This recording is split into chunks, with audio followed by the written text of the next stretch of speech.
Hindi pa tiyak kung matutuloy ang pagbuo ng Senado ng Truth Commission ukol sa madugong engkwentro sa Mamasapano, Maguindanao.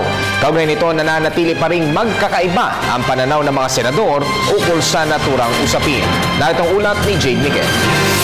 Hindi pa rin tiyak sa ngayon ang pagkakaroon ng Truth Commission. Base sa mga pahayag ng senador, nagkakaiba ang kanilang mga palagay ukol dito. Ayon kay Senador Bam Aquino, hindi na matutuloy ang pagsasagawa nito at sinabi pa na sapat na ang ginawang hearing at executive session ng Senado pati ng Kongreso ukol sa Mamasapano incident. The House didn't go for it.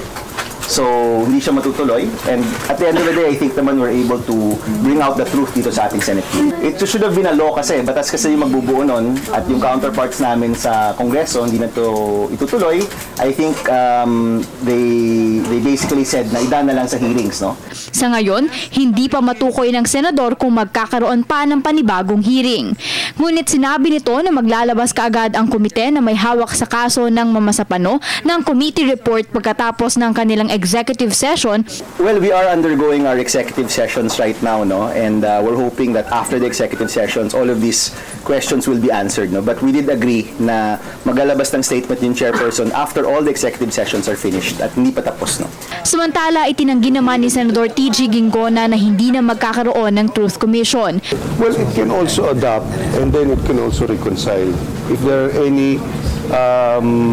are any differences sa resulta, sa findings ng mga iba-ibang investigating bodies.